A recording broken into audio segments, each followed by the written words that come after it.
So during my remodel, I discovered two things. One, I can't find either of my diplomas, which is a little bit worrying. The other is I found this. This was a going away present that I got from a colleague when I left South Dakota and moved to California. I still have not watched this, and this was given to me in 2019. Now, I don't own a DVD player. I don't own anything that accepts CDs or DVDs. None of my 3 computers can have a CD drive in them. I don't have my Xbox One anymore or anything like that. But I think I found this on their website. So we're going to watch that. I'm going to tell you a little story about the guy who gave this to me. So he was a fellow teacher at the school, and he was like the nicest, kindest guy ever. He was a little bit weird, but he always stayed after school and was running like the after school detention. And he was just so cheerful and so nice to all of his students and nice to everyone. But he was a weirdo fundamentalist. He had a lot of children and none of them went to public school. They were all homeschooled. And one time he emailed the entire staff like during Christmas break to basically is this very lengthy email, basically in the nicest way he could think of. Kitty cat, you better not be causing trouble. In the nicest way he could think of, but in this just very mealy mouth, run around kind of way. Not explicitly say, look, homosexuality's bad, but just trying to like warn us about it or something. And then it had this video attached to it. And yeah, everybody was pretty offended by that. And yeah, he got in a little bit of trouble for doing that. And then a few years ago, I think this actually made national news. It was like a week before school got out and he was retiring. And he wrote a personal letter to one of his students that was trans, basically just saying, look, I love you. I care about you. It's important that you understand that you're not trans. There's no such thing as trans.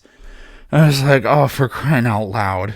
He didn't get fired. He just got suspended through the rest of the year. And it's just one of those things where, like, I can understand where people just direct nothing but hate toward a person like that. But people who are good people can unfortunately be victims of a brainwashing thing that they believe in. It's really, I don't know, it's too bad. Okay, back to the video. Now, it is 35 minutes long so I'm going to play it at 1.5x speed.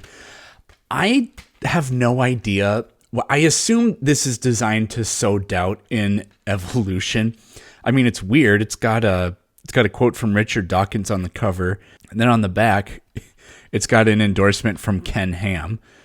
Powerful, insightful, and eye-opening. So yeah, it reads like propaganda, but apparently the 4 people featured in it are evolutionary scientists. So I don't know what this is going to be, but we'll check it out. Live science says of Darwinian evolution, it can turn dinosaurs into birds, apes into humans, and amphibious mammals into whales. What Darwin showed in his work on evolution and natural selection is that we don't need to invoke any supernatural force or power to account for the development of life through time on Earth. The ongoing processes that are observable in today's world. Do you think it's a belief? I think it's No, that's not Ray Comfort, is it? just fact. I think more like facts. There is too much evidence to ignore. Do you think it's a belief? That is 100% Ray Comfort. You know what? I think I've seen clips of this on TikTok. Ray Comfort going around with the microphone, asking college students questions about evolution that they don't know the answer to. And then he goes, yeah, well, that's because God and stuff. No, it's science. It's the way it happened. It's logical. You know, all the scientists pretty much agree with it. It's more of a fact. When did you start to believe?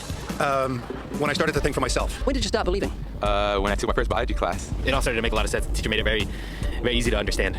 I generally trust the scientific community. It makes more sense than any religion or anything. The fossils they found of all the cavemen, the Homo sapiens, dinosaurs, it shows clear evidence. I believe in science. What's your major here at this university? Biology. Your biology major? Yeah. You believe in evolution? Yes. What's your major? Geology. Chemistry? Biochemistry. Environmental science and policy. I'm a physicist. Biochemistry. Okay, do you believe in evolution? Yes, I do. Do you believe in evolution? Yes, I do. Of course. Yes, I do. I do believe in evolution. You believe in evolution? Oh man, I want Ray Comfort to talk to me so badly. Yes. Are you a strong believer? Yes. Are you a strong believer? Yep. Yes. Yes. Absolutely. A scientific method is based on the collection of data through observation and experimentation. Science Daily. Could you give me some observable evidence that evolution is true? Something I Not this crap. don't have to receive by faith. Yeah. Some observable evidence. I mean, take a look at what happened 65 million years ago. Hang on, I can't. That's 65 million years ago. I believe, millions of years. What a moron. Things happening in the past is faith and unobservable. What an absolute moron. That can't be observed. We can trace the evolution through the fossil record. Could you be specific? Just give me one. Between 6 and 7 million years ago. Hundreds of thousands to millions of years? So it's quite a long time. Yes. Millions of years. Yes. So it can't be observed. Evolution is not testable over time. We are condemned to live only for a few days. I don't know why she would say that. I mean, you can make that claim like in a specific way, and he just cut out, a small snippet of what she was saying. I guess like we can't watch dinosaurs evolve into birds, for example. So in that sense, it's not observable, but it's absolutely observable in the lab. Decades, and that's too slow, too small a timescale to see evolution going on. Richard Dawkins. We see nothing of these slow changes in progress until the hand of time has marked the lapse of ages. Charles Darwin. You've got the canine kind, the coyote, and the domestic dog. Right, so pulling quotes from people from 170 years ago. There's the feline kind, which is the cats, the tiger and the kitten, and you've got humankind. So Darwin said there'd be a change of kinds over many years. So could you give me one example of observable evidence of a change of kinds? So for instance, the fossil record shows the common ancestors of all carnivores, that cats and dogs were once linked, once united by a common ancestor. How long ago? This, I believe, was like 60 million years ago. I don't want something I have to accept by faith. I want it to be observable. Observable evidence. Well, I mean... Then go observe the fossils that were buried in the ground a very long time ago. The best analogy to this is, then you don't think anybody ever in any court of law can be found guilty of anything because nothing you can observe is in real time. Even a video is in the past. It records past events. So it's just such... And the idea that that's faith, it just absolutely is not. And even if they want to... I mean, sometimes they just flat out say, well, the concept of millions of years is also faith. Like, well, no, actually, luckily we can observe millions, even billions of years, because as we look out into space, we're seeing in the past. So you can actually directly observe the past, just like that. So we can establish that we have a timeline of millions or billions of years. Now, we can't directly do that kind of thing on Earth, but much I can tell you in terms of observable evidence. Like, we would have to really examine existing data to draw conclusions of our own. I would have to have faith in. Man, I don't know how 18, 19, 20-year-old Eric would have dealt with this. Probably not very well. I just would have been flabbergasted. Like, what do you mean? You want me to prove something that we collectively know as a species? What? Have to have some amount of faith. Can you think of any observable evidence for Darwinian evolution where he said there'd be a change of kinds? A monkey to a man, is that what you're talking about? Yeah, a change of kinds. I don't really believe there's any proof for that yet. Well, monkeys are the only ones with the fifth digit, like we have. Koalas have a fifth digit. Did you know that? I didn't know that. Kangaroo evolved from koalas? No. Koalas have 2 thumbs. See, I don't know what you mean. Like, we're the only ones that have thumbs. Yeah, koalas have 2 of them. So, I mean, but a koala is not a primate. It's a marsupial. So... there you go. When I went to Washington D.C., I saw they had a whole exhibit just on the Smithsonian. Yeah, in the Smithsonian. Wait, so that is just like some stuffed dummies, like standing around a fire. I know that everyone talks about the missing link for humans and whatnot. I believe that there are connections that are out there that we haven't found yet. I'm going to trust what those experts did. Those experts came up with. I have a strong trust in evolutionary ideas based on the evidence presented. Can you think of any observable evidence for Darwinian evolution, a change of kinds? I haven't seen it myself, but I believe what the textbooks tell me. So, Ray Comfort... in order to believe, this should be your number one go-to every single time with these people. I've used it several times. Ray Comfort absolutely believes that changes in kinds happen because in order for Noah's Ark, that story, to be true, it necessitates a change in kind because it could not have had 1.5 million species on it, and that's just what we've documented so far. It would had to have been just in the thousands, and there's no possible way to avoid a change in kind to produce the number of species we have today from that few of number of species. Now, they have no idea what a kind is. You need to ask them that ahead of time. They typically say that it's a family, and you can just point to frogs and point out, okay, well, there are 50 different families of frogs. So if there was only one pair of frogs on the ark, then according to your belief system, you absolutely believe in a change of kind. Or they say like the dog kind, okay? Okay, well, then how many types of dogs were on the ark? Make them answer that. They're probably going to say they don't know. But if they say there just needed to be one, wolves and foxes, for example, I don't remember which is which, but one only has half the number of chromosomes as the other. So that is absolutely the kind of macro evolution that they demand. Oh, that can't possibly happen.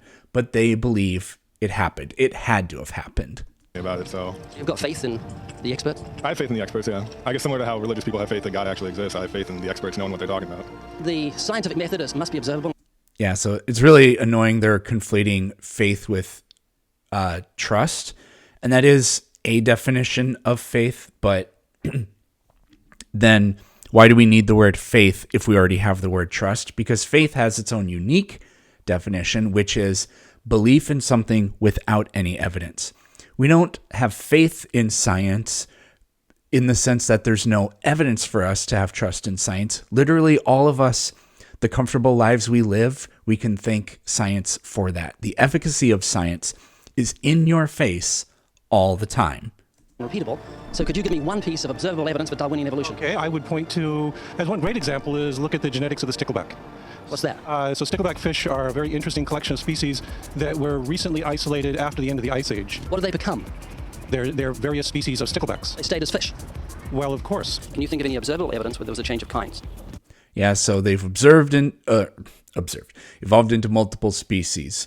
Now let me shift the goalposts. That doesn't count because they're still fish. Fish. Human beings are still fish. Human beings are fish? Well, yes, of course they are. How long did that take? A couple billions of years, millions. A couple of millions? How is that observable? It's not. We came out of the ground as a No, it is the fossil record. mammal, and one mammal You created... came out of the ground? Didn't you come out of the sea? Huh? Well, initially in the beginning, we came out of the ground and the sea. After the great destruction of the... So do we have lungs or gills when we came out of the sea? You want to know something? Those that were in the Lungs. sea, I guess, had gills, There are fish that have lungs. and those that were on land had lungs. If we came out of the sea, we had gills in the sea. You want to know something? Who knows that we came There are literally still fish today that have lungs. out of the sea, or we evolved from mammals? So you don't know? Huh? Of course I don't know. I'm accepting that they did their science correctly. Could you give me an example of Darwinian evolution, not adaptation or speciation, but a change of kinds? These are changes of kinds. Still fish. They're distinctly different fish. We have thousands of So fish is a kind. There are probably a few 100,000 species of fish, and that's now there can't be that many. Okay, so all the 33,000 species of fish are the same kind of animal. We are more closely related to some fish than those fish are to sharks. So Ray literally has like an 8th grade level understanding. examples. Can you give me one? I can give you thousands. Just one. For instance, I would say look at Lenski's experiments with bacteria then. So what did the bacteria become? The bacteria are still bacteria, of course. That's not Darwinian evolution. That's not a change of kinds, is it? Yes, it absolutely is Darwinian evolution. It is a change. It is a change in the genetic makeup of the bacteria, which It's is still bacteria. So what did the bacteria become? A new kind of bacteria. It's still bacteria. There's no change of kinds. Nobody's asking him what a kind is, and he will never say what a kind is. To summarize, the observable evidence that you give me for Darwinian evolution is bacteria becoming bacteria. No, it is bacteria acquiring new metabolic capabilities. You said before that there is lots of evidence for evolution. I just want one observable evidence for Darwinian evolution, just one. But I gave you some. You don't want. Not some. I want one. You don't want that. I want one. Yes, I do. I'm pleading with you. You asked me to tell you. You asked me to tell you when I've watched one species evolve into another. Isn't that right? No, one kind into another. There's 14 different definitions of species. So I want a change of a kind. When you're talking about kinds or And what is a kind? change in families, we're actually talking about macroevolution. You're talking about changes on the level that separate, say, cats from dogs. So could you give me any examples of Darwinian evolution? Well, when you say examples of that, then you have to sort of look at over a longer time frame. It has nothing to do with faith. Faith is something that I... Yeah, exactly. If we saw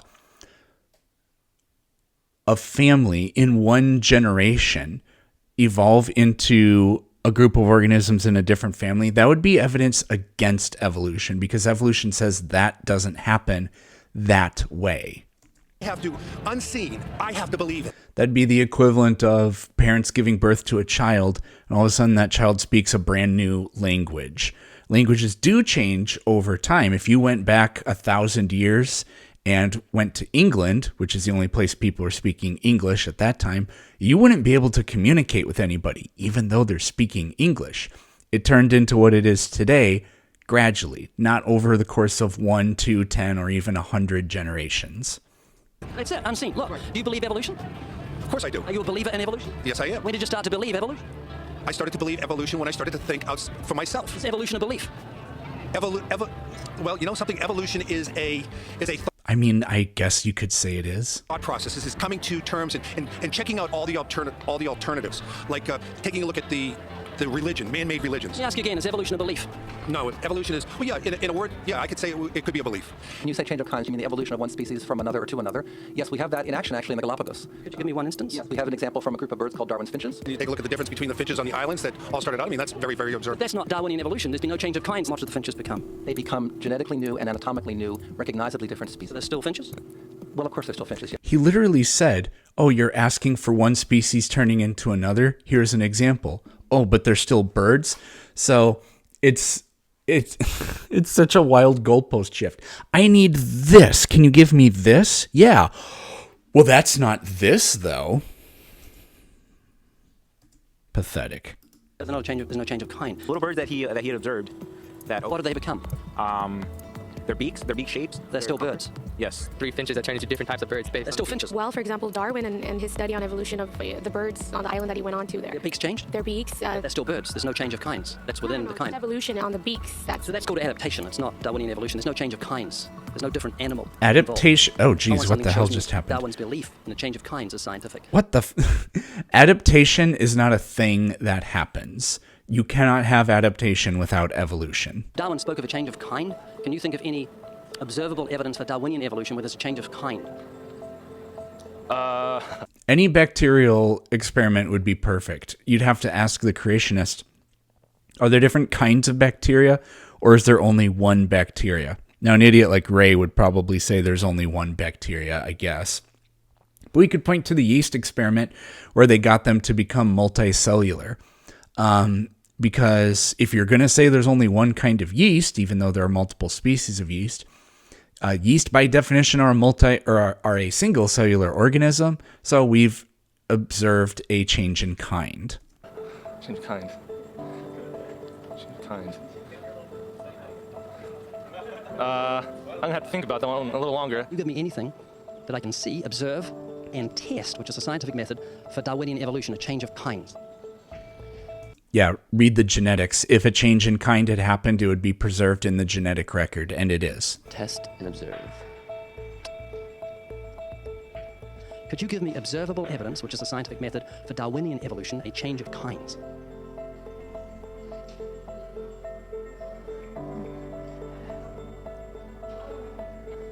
Okay, I gotta think about it. So you want the evidence of it? I would say. Yeah, when I was this old, I would have had no idea what to say, probably. Could you give me any observable evidence, just one, for Darwinian evolution? Yeah, let me think about that for a sec. Observable. I thought he was asking for a change in kind, but Darwinian, I mean, that's actually just really easy. Evidence, something where we don't have to. Any lab experiment with mice or with bacteria or whatever, and then he'll shift the goalpost. Something that can be observed, like the scientific process, observable. That's a good question. That one I'm not quite sure. You can't think of any observable evidence for evolution? No. How do you know it's true? Then ask a scientist, Ray, instead of undergrads. I'm not sure. So Darwinian evolution is not observable, it's not scientific. I guess so. So it's unscientific, you can't prove it. Scientific, actually, you could prove it. It could be proven. Just do it for me. That's hard. That's just too broad of a. It's unobservable. That's why you need millions of years. Yes, exactly. You're trusting the biology majors and the biology professors know what they're talking about, and they can't even give me evidence of a change of kinds. Well, then there isn't one. If they don't give it, then I wouldn't say there was. I just go on what I've seen and what I've learned from class. So you believe? Yeah. You know what that's called? What? Blind faith. Blind faith. No, Ray, you fucking moron. Faith is the great copper, the great excuse to evade the need to think and evaluate evidence. Richard Dawkins. Do you believe in intelligent design? Of course not. Do you think everything is intelligently designed? No, I don't. Give any evidence of intelligent design, Ray. Show us one observable, repeatable demonstration of intelligent design. I don't believe that things are intelligently designed. Okay, you seem like an intelligent person, so I'm going to ask you something. I'd like you to make me a rose, okay? How would you make a rose? I don't have the capabilities to do that. Hang on. No, it's not intelligently designed, so you should be able to whip me up a rose real quick. Do you believe a rose is intelligently designed? What? Definitely not. In order for me to know what... Roses aren't intelligently designed, therefore you should be able to make one?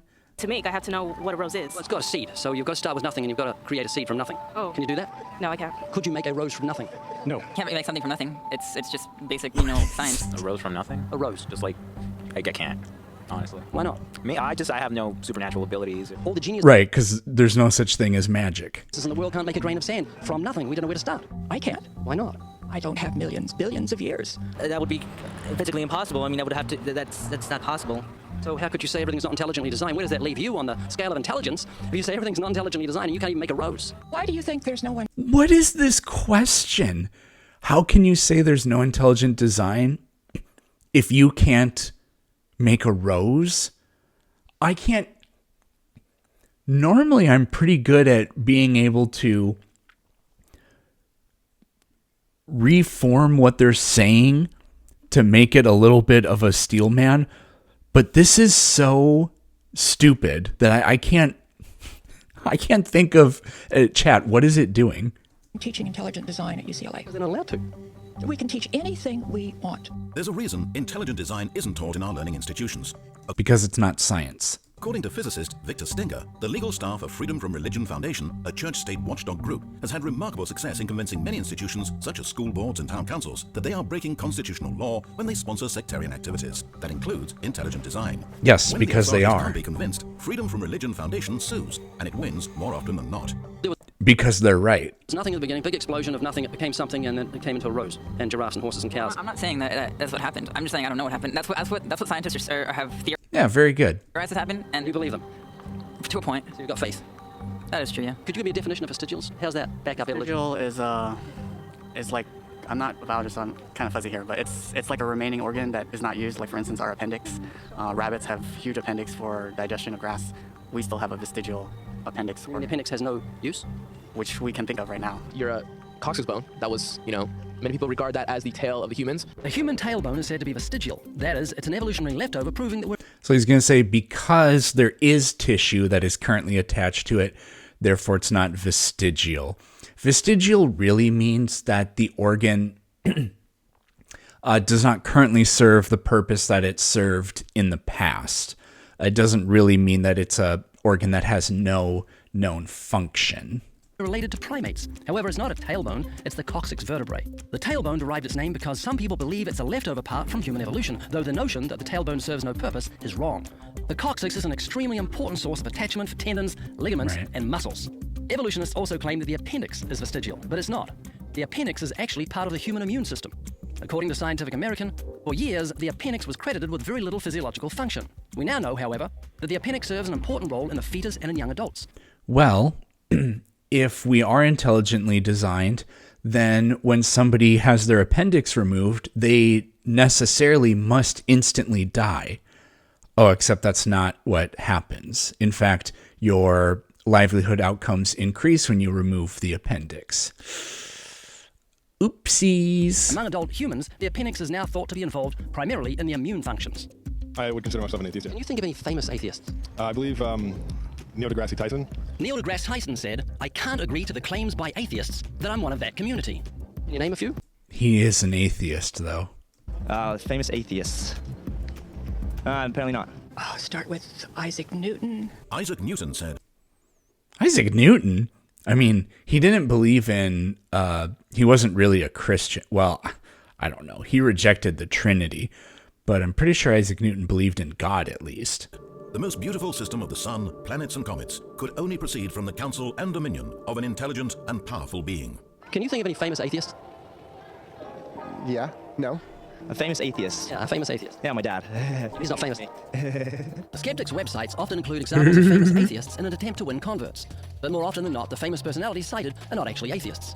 This is a popular atheist poster on which are Ernest Hemingway, Abraham Lincoln, Carl Sagan, Mark Twain, Thomas Jefferson, Benjamin Franklin, Albert Einstein, and Literally, I've never heard this in my life. This was made in like 2014, I think, something like that. 2013 or 14. Never in my life did I ever hear about this strategy of like trying to recruit atheists by saying, hey, did you know that your favorite celebrity was an atheist? Did you know that humans are getting shorter? What does bacon and eggs have to do with the CIA successfully overthrowing the government of Guatemala? Which country has a life expectancy of only 14 years old? Learn the stories behind these and so much more in my new book, Facts That Aren't True. Don't forget about my other book, Rational Answers to Stupid Questions. Link in the description.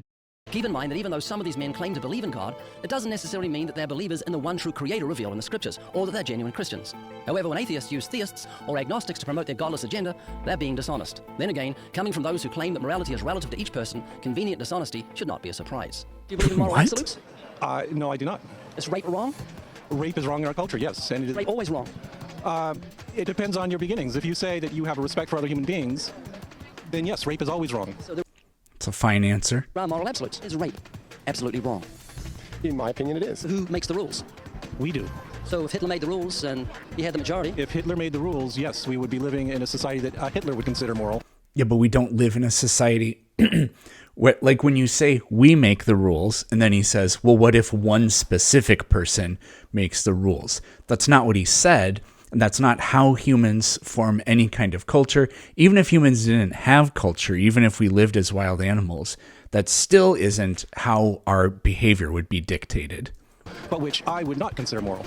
And if you ask Ray Comfort, what if God told you to rape somebody, then it would be good.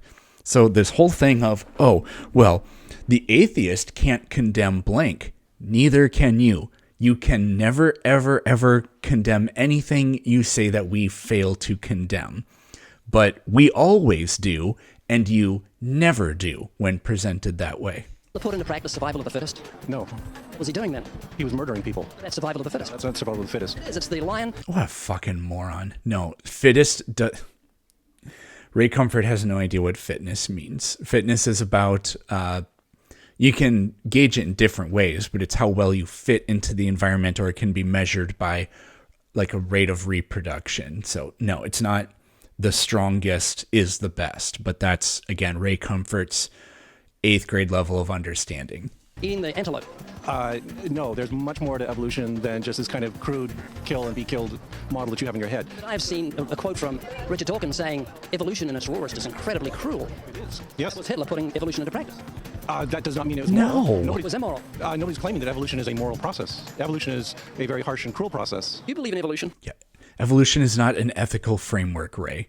Yes, I do. You have a dog? Yes. Love your dog? I do love my dog. Yes, I do. Love it. Okay. Well, your pet dog and your rotten neighbor are drowning. You can only save one of them. Who would you save? That is a tough one. You only save one? Why are you hesitating? Oh, I think I would save my dog.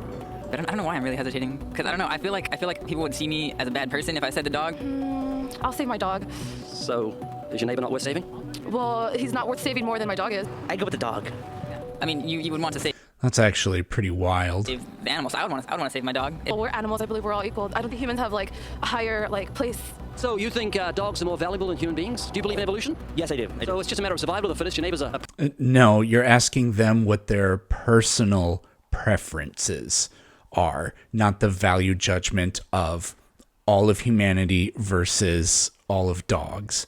primate, and you've got a canine, and you like the canine more than you like the primate. Would that be right? Pretty much, yeah. I mean, it's survival of the fittest. I mean, survival of the fittest? Yeah, pretty much. You said you believe in evolution. Jeez. So it's just a matter of survival of the fittest. Yeah. If he drowns, big deal. Yeah. Oh, yeah, that is true. Are you an atheist? Yeah. Any fetus is less human than an adult pig. Richard Dawkins. A fetus is less human than an adult pig. I don't know what that really means. So you don't think God exists? More like I know. Are you comfortable talking about spiritual things? I don't know much about them because they're not really capable of knowledge. Once we're dead, we stop that. We stop. How do you know? Oh yeah, he cut away from that real quick. Because it's just what the facts are. Like if you stopped breathing right now, you'd be considered dead. Jacob, if you were a car and your motor got turned off, that'd be right. That's inanimate. But you're a living, biological human being with the life of God in you. We are a mechanical being because we have different parts that. Is there no life in you? Yes, there's life in you. That's your soul. Okay, can you handle some Yes, Ray. questions? They're pretty pointed questions. Sure. Are you a good person? Are you going to make it to heaven? I would like to think so. Do I think I'm a good person? Yeah. Are you a good person, morally? Yes, I am. Do you think you're a good person? Yes. I like to believe so, yeah. How many lies have you told in your whole life? I wouldn't be able to count. I don't know if I can remember. Can you be honest with me? Yeah. How many lies do you think you've told in your whole life? Oh, quite a few. Countless. Uncountable. What would you call me if I told Jesus tells all kinds of lies. Truly I say to you, some standing before me will not taste death before the second coming. Oh, well, didn't happen. lots of lies? Countless lies. You call me a liar, wouldn't you? Of course. You call someone who's told thousands of lies. A liar? So what are you? I'm a liar. You ever stolen something in your whole life, even if it's small? Yes. Yeah, he's just, these are all loaded gotcha. Like, he carefully wrote all these down. If someone who tells lies is a liar, then all of us are, I mean, that's just like, that's so stupid. You could just apply that to anything. Oh, have you eaten cereal? Countless times. Oh, you fucking cereal eater, you. Like, wait, what? This reminds me of this really funny joke where this guy is this man and he's walking with his son or something in a field. They get on this hill and he points to these houses. He says, "You see those houses? I built all those houses, but nobody calls me the house builder." Then he says, "That church over there, I built that church, but nobody calls me the church builder." And then he points to the walls in the city and says, "I built all those walls too. Nobody calls me the wall builder. But you fuck one pig." Yes, I have. Have you ever taken something that belonged to someone else? Of course. Sure. Yes, I have. It's called theft. So what are you? A liar and a thief. I'm a liar and a thief. Have you ever used God's name in vain? Oh, every day. Have you ever used God's name in vain? Oh, every day. Oh, all the time. Have you ever used God's name in vain? Probably so. Have you ever used God's name in vain? Yep, I have indeed. It's called blasphemy. It's very serious to use God's name as a cuss word. I don't believe in blaspheming since I don't believe in God. So if you don't believe in God, how can you blaspheme? Well, if I don't believe in certain laws and still violate them, ignorance of the law is no excuse. So we're still guilty even though we deny a law exists or we don't know about it. One to go. He's not talking about guilt. He's talking... Just completely ignored what he said. I appreciate your honesty, Jacob. Jesus said if you look at a woman and lust for her, you commit adultery with her in your heart. Have you ever looked at a woman with lust? Why, yes, I look at many women with lust in my heart. Of course. Have you ever looked at a guy with lust? With lust? Lust. Oh, yeah. Sure. Not recently. I have indeed. Having sex outside of marriage? No, not yet. Are you looking at pornography? Yes. You're lusting after women? Of course. Have you ever looked at a woman with lust? Absolutely. So, Peter, by your own admission, you're a lying thief, a blasphemer, and an adulterate heart. And that's only 4 of the 10 commandments. What I'm saying to you is just not believing in hell doesn't... Oh, good thing there's no such thing as the 10 Commandments or hell or man, we'd have a problem, wouldn't we? Make it go away. A judge must see that justice is done if he's a good judge, and it's the same with God. If we die in our sins, God will give us justice. The Bible says no thief, no liar, no fornicator, no blasphemer, no adulterer will inherit the kingdom of God. So, Julia, if you died in your sins and God gave you justice because he's holy and perfect morally, you'd end up in hell, and I'd hate that to happen to you. Man, would you sell one of your eyes for $1 million? Probably not, no. Both for $100 million? No, I value seeing too much. So see how precious your eyes are to you, how much more precious is your life. And you're saying, I don't care if I get damned from all that which is good. Of course you can. Because there's no reason to think that any of this is real, Ray. Here, you've got a will to live. Now let me tell you something you know intuitively. You know that creation is proof of the Creator. God's given you that light. Proof of the Creator. Yes, we do. We don't, I have actually. an inside story. I have a whistleblower, and it tells me that you know God exists, and the reason you choose evolution is because it gets rid of moral... I haven't... So he asked for all this scientific evidence of evolution, and then the kid very correctly says, no, we absolutely do not have any proof of intelligent design, and Ray literally appeals to the voices he hears in his head. Accountability. Evolution. Does that give more accountability? It does. It means your primal instincts, lust and pornography and fornication, adultery, all just primal instincts. That's all. You're just an animal. The Bible demands moral... And God gave those to us. So God's a fornicator, a liar, and all those other things, because we're made in his image. Accountability and says those things are wrong, and that's why it's not acceptable to you. That's why you're not seeking after truth. Am I wrong? So God created us and told us we are wrong. So he's a worthless piece of shit. Am I wrong? I think you're wrong. I say that you know intuitively that creation is proof of the Creator. God has given you that inner light. So when you look at the genius of God's creative hand, you know he exists because of creation. You are a unique human being, made in the image of God with a sense of justice and truth and righteousness. God gave you a conscience. It's inherent and shaped by society, but it's inherent. You know right from wrong. You've violated this law, and I don't want you to end up in hell. James, if you put your finger on it and see if we can, your struggle at the moment is because of your love of sin, because of the pleasure that sin gives you, and you don't want to give it up. You're like a man with a money belt filled with gold who's just fallen into the ocean. And I'm saying, if you don't get rid of that belt that weighs 80 pounds, it's going to take you under. It doesn't matter how much pleasure it gives you, it's not worth losing your life for.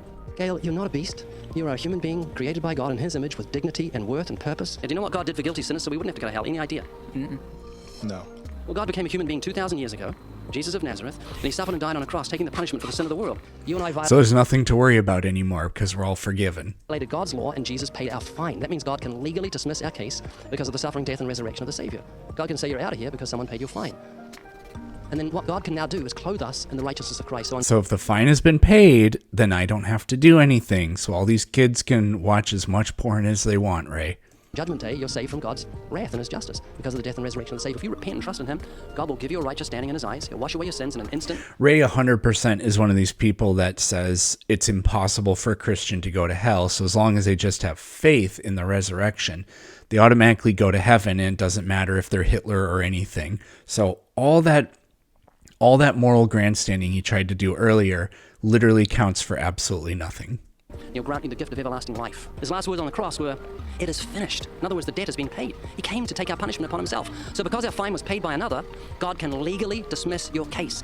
It's very hard to believe that someone would be willing to pay off the debts that's not his own. The Bible says God is love, and he's kind and generous and merciful, and in his great kindness, he became a human being and suffered for us. Does that make sense? Makes sense, yeah. How old are you? No, it does not. I'm 22. When are you going to die? I have no idea. Well, God knows exactly the moment of your death, and it could be tonight, could be tomorrow. I'm not using scare tactics. This is just straight reality. 150,000 So we don't have free will.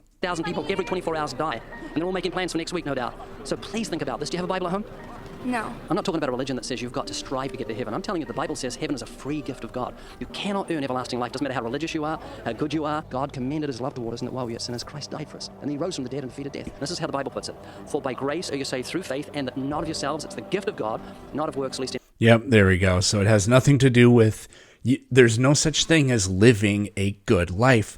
There's just this one thing that you might think. This, like, literally one proposition. I believe blank. And therefore, it doesn't matter what kind of person you are, you go to heaven. Amen, both. So eternal life is a free gift of God, and it comes because of God's mercy, not because of anything we do. Make sense? Yeah, makes sense. Do you have a Bible at home? Yes. I've been reading the Bible every day for more than 40 years. There's no mistakes in it, mate. Any mistakes that we think are our mistakes. And you can trust God's word. I mean, think of how you trust professors and science books that tell you you're a primate. You trust and believe that, so how much more should you trust a God who cannot lie? Let me show you how fallible we are. Spell the word shop. Shop? Shop. S-H-O-P. What do you do when you come to a green light? Stop. Green light. Oh. So we're all fallible. We make mistakes. So imagine if you're making a mistake when you say this whole of creation came together because some explosion.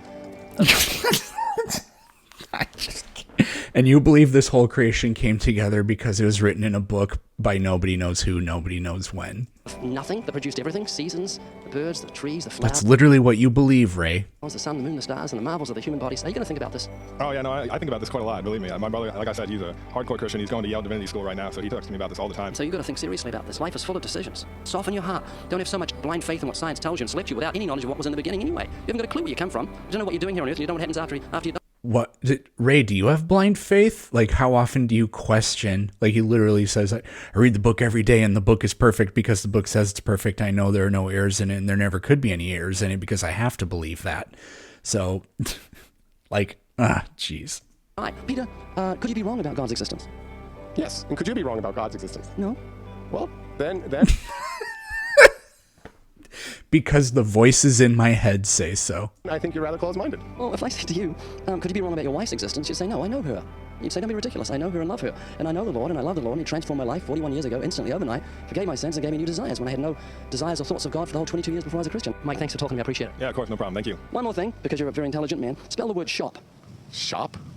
Like S-H-O-P? S-H-O-P? What do you do when you come to a green light? You stop. Green light. Green light. Oh, very good. You go. Peter, you've been a good sport. Thank you very much for talking to me. I generally don't engage creationists because it's not good for my blood pressure. So you're going to think about this? I think about it a lot, actually. Like I think about death and how fragile life is, and how just in a second it could all be over and there'd be nothing. You know, the problem with those who are unable to see evolution, I think, is they don't have imaginations. Anatomical clues to human evolution from fish. Human beings are still fish.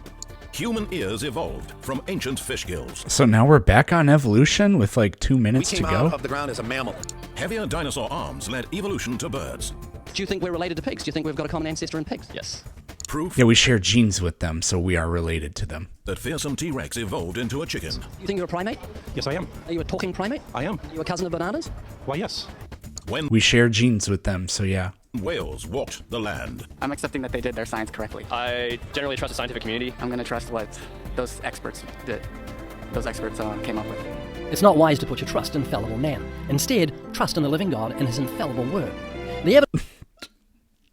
Trust the voices in your head is what you mean, Ray. Oh, God, what a moron. Well, I'd say that was fun, but at least for me, it wasn't. Hopefully you enjoyed it, and you'll see me tomorrow.